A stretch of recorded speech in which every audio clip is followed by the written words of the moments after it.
এই দুর্গাপূজা যেন ভালোভাবে হয়, নির্বিঘ্নে হয় এবং শান্তিপাতে হয়, সেজন্য আমরা বিভিন্ন ধরনের পদক্ষেপ নিয়েছি। আমরা স্বরাষ্ট্র মন্ত্রণালয়ের তরফ থেকে 8 দফা নির্দেশনা প্রতিটা পূজা মণ্ডপে আমরা পাঠিয়েছি এবং আমাদের অ্যাডমিনিস্ট্রেশনে যারা যারা আছে, ডিভিশনাল কমিশনার, ডিআইজি, তারপরে আপনার এসপি, ডিসি, ইউএনও, ওসি, সবার কাছে আমরা ইনস্ট্রাকশন পাঠিয়ে দিয়েছি। আপনারা এবার সবাই, আমি আশা করব আপনারা নির্বিঘ্নে এই পূজা উদযাপন করতে পারবেন। এই পূজা উদযাপনের জন্য আমরা সেনাবাহিনীকেও মোতায়েন করেছি, নৌবাহিনীকেও মোতায়েন করা হয়েছে, বিমান বাহিনীকেও মোতায়েন করা হয়েছে।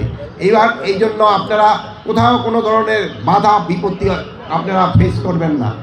প্লাস আমরা এনটিএমসির মাধ্যমে যেন কোথাও কোনো কিছু হলে যেন সাথে সাথে খবর পৌঁছে যায়, ওই ব্যবস্থা তো আমরা করেছি। তা আমি সাংবাদিক ভাইদের এবং অন্যান্য এখানে যারা উপস্থিত আছেন সবাই অনুরোধ করব, পূজা যেন নির্বিঘ্নে হতে পারে, এই জন্য আপনাদের সবারই সাহায্য এবং সহযোগিতা দরকার। আমাদের এই পূজা কমিটির এই ভাই এবং বোনেরা তারা কিন্তু অনেক ভালো অ্যারেঞ্জমেন্ট করেছে, তারা কিন্তু নিজেরাই এখানে ভলান্টিয়ার দিয়েছে। এই ভলান্টিয়াররা কিন্তু 24 ঘন্টায় তাদের ডিউটি করবে।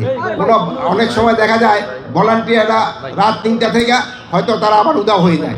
এবার আমার মনে হয় কোনো ভলান্টিয়ার কোনো পূজা মণ্ডপ ছেড়ে যাবে না, তারা 24 ঘন্টাই থাকবে। এই জন্য আমি এই কমিটির ভাই বোনদের আমি অনুরোধ করব যেন কমিটিতে এই যারা স্বেচ্ছাসেবক হিসাবে থাকবে তারা যেন সবসময় উপস্থিত থাকে। এই স্বেচ্ছাসেবকরাই কিন্তু আমাদের সাথে সহযোগিতা করবে এবং তাদের মাধ্যমে কিন্তু বিভিন্ন সংবাদ আদান প্রদান করতে সুবিধা হয়। তো আপনারা সবাই ভালো থাকেন, আমি এই দোয়াই করি এবং এই পূজা যেন ভালোভাবে সম্পন্ন হয়, এই জন্য আমি সবার কাছে আশা করি।